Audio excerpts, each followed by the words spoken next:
All right, hello everyone out there. Good to see you. My name is Thomas, and I do educational videos on this channel.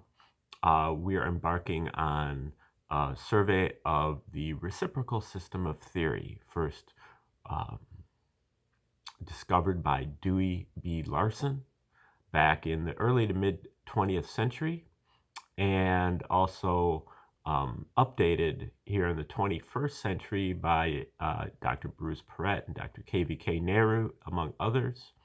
And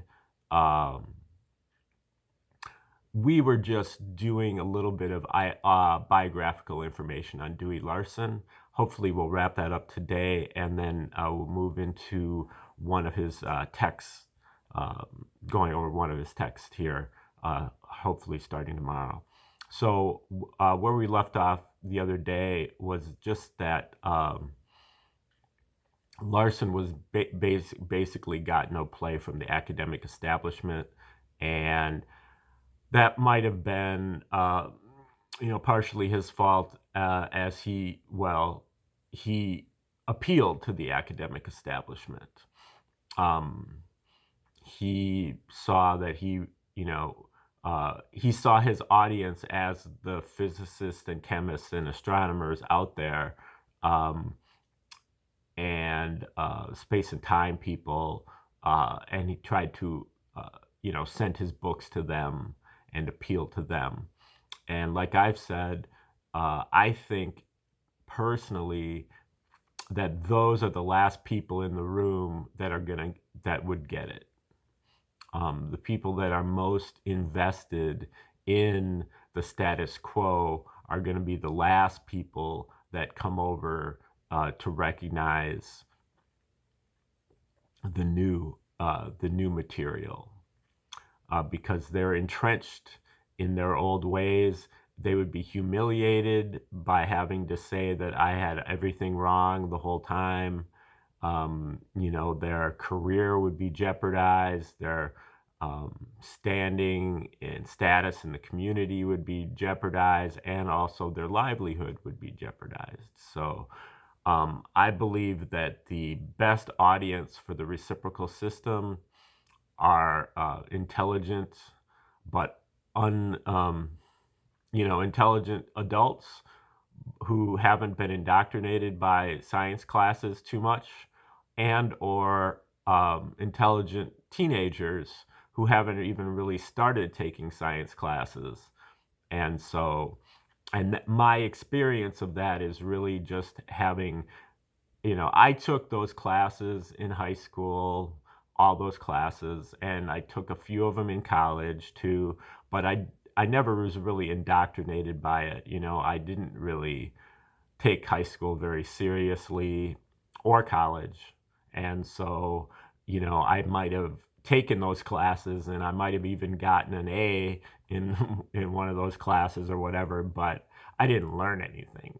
I might have memorized something for the test, or I conceptually I never really learned anything from those. But then later on, after studying nothing but Larson for years, I went back and got my hands on textbooks from astronomy and physics and chemistry, and I was able to breeze through them, understanding all the concepts, and even being able to critique their writing because of missing information, or when they were too overconfident in their proclamations. I was able to kind of look over, see a higher viewpoint of their textbooks after studying Larson. So I didn't really have any type of science. I was not coming with any type of scientific background into those books, but I was able to breeze through them with no problem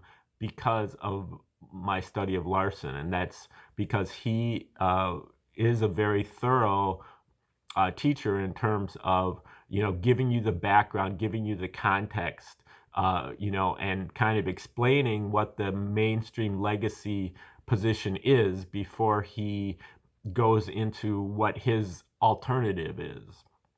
So he gives you a safety net. Now he gives you a safety net, and you can say now it's very easy to jettison your prior paradigm because there's something to fall back on. So anyway, um, I just want to go over a couple of Larson's important books. Um, During the 60s, he wrote this book, New Light on Space and Time, which was the first one that I read. Um, and he just goes over the space and time kind of stuff. He also wrote a couple books on economics during this period. One is called The Road to Full Employment, and the other one is called The Road to Permanent Prosperity. Um, so those are books that maybe, we could read them now, and maybe they would help out a little bit. But what I thought was important about those books, and I can't say that I fully understand them, but what he's really doing in The Road to Permanent Prosperity is he's comparing the economic system to like the physical system. So where he breaks down the physical system into, okay, everything is made out of motion, and motion is the relationship between space and time. The economic system is also broken down into, there's this economic system, and there's a, motion of the economic system. And those two, that duality is in what he calls purchasing power and goods. So this kind of the space and time substitutes for the economic system are purchasing power and goods, and they work in a reciprocal manner. And so that just kind of shows how the reciprocal system works. That you're really trying to kind of find the analogs of space and time, and to be able to plug them into whatever discipline you're talking about. Like, so for me, I'm a historian.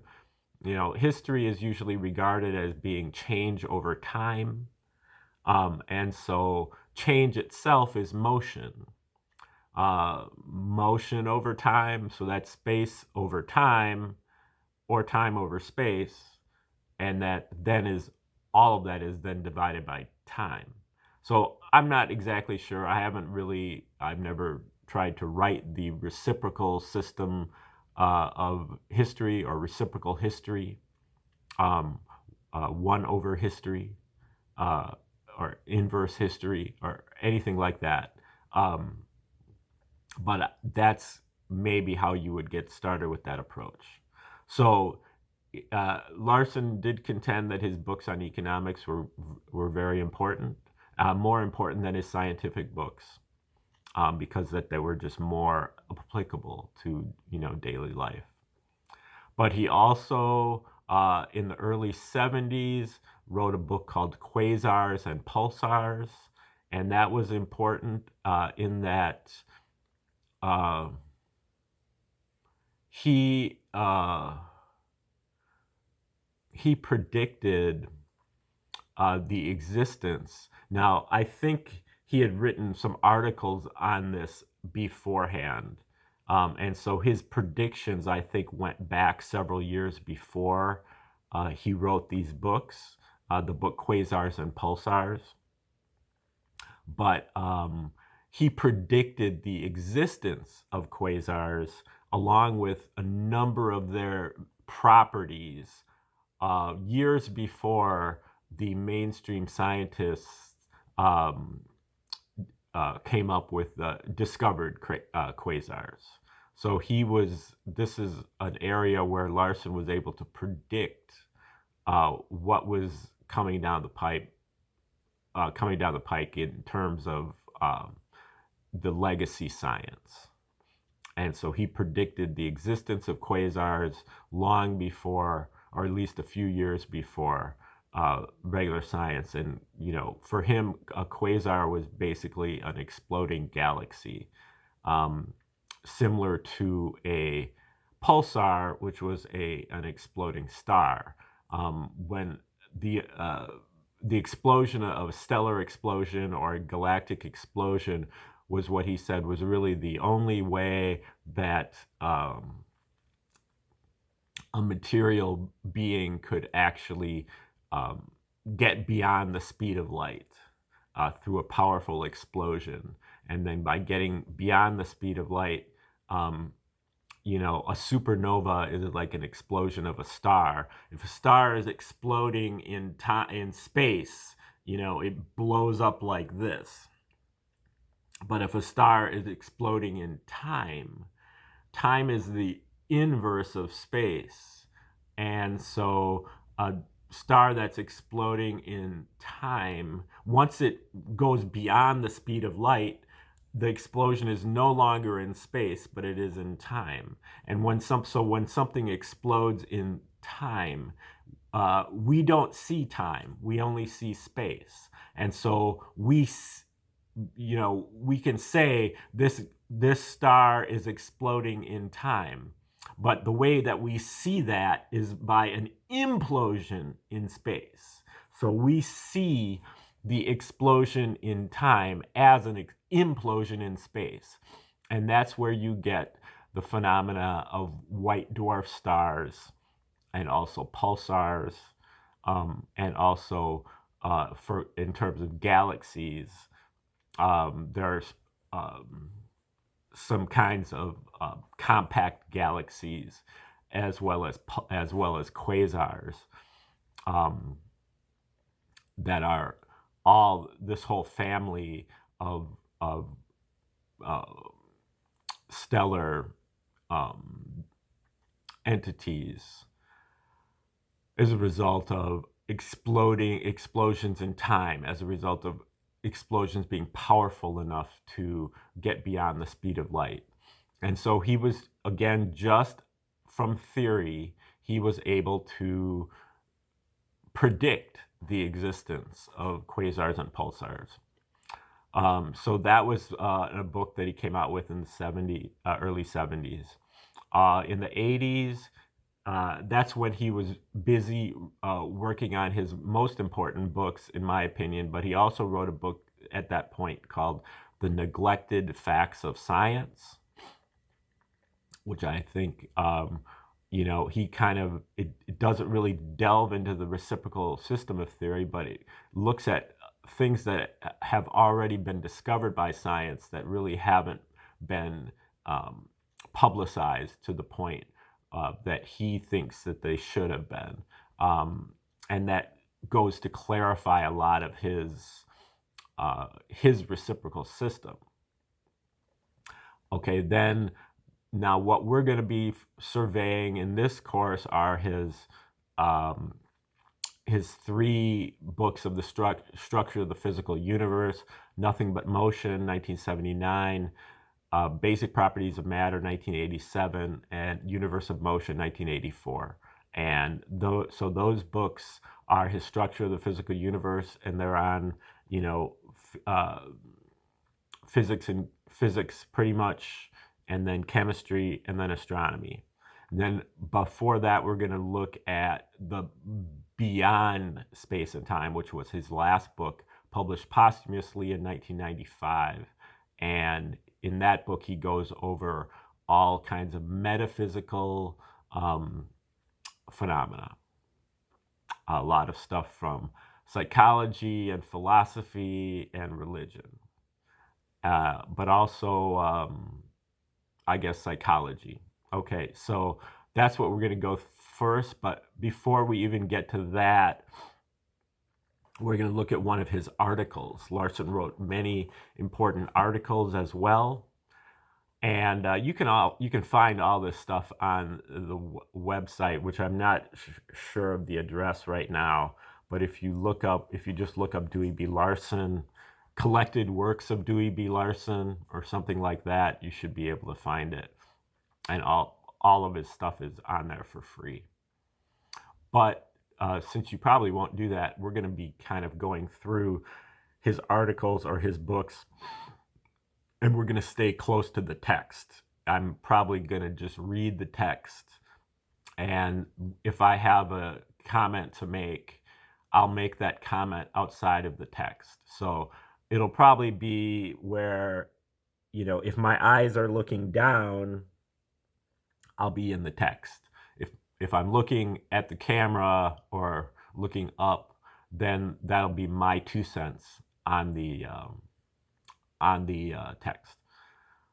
Because I know sometimes I hear a lot of times people on the internet who are trying to go through a text or quoting somebody, and then they start expounding on the text, and you can't.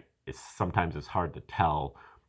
Is this a quote, or is this the person's opinion? So I'm going to try to make that distinction.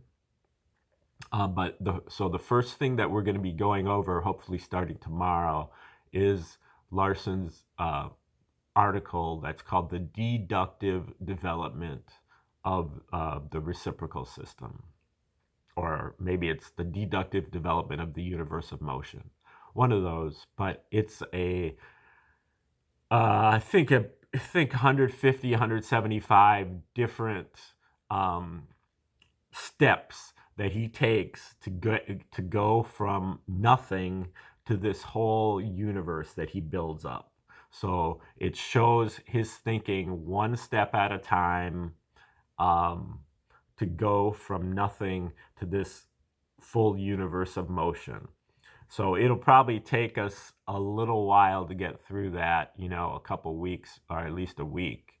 I doubt that I'll be able to do more than 20 or 30 steps in a 20 or 25-minute video. So we're gonna go through that. It'll give you an idea of kind of Larson's thought process. You'll be able to follow his thought process, and you'll be able to see his method. Like, okay, this is how he has derived the reciprocal system. I don't know exactly what the time period is on that article when he actually did that, but we'll figure that out. And I think that's where we're headed here starting tomorrow, is with the deductive development of the reciprocal system. And we're going to go through that article. It's about 25-page article.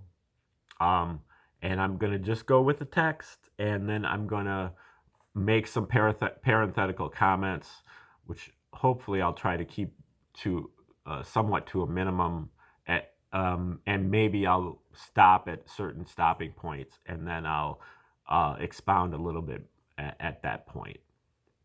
Okay, so stay tuned for that. Now, just for some housekeeping, if you're have been watching in my Tree of Life videos and you want to get my free guide to the 144 fractal faculties, you can get that by leaving your name and email in the comment section. You can also donate to me through Cash App and Venmo, or you can also, through that same system, you can buy a copy of my book, or either one of my books. The first one is On Tree of Life, an introduction to the Tree of Life, called The Mass Tree.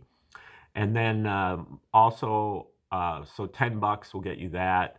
$15 minimum will get you a copy of my book on a couple groups of really great, far out there jazz musicians in Chicago in the 50s and 60s.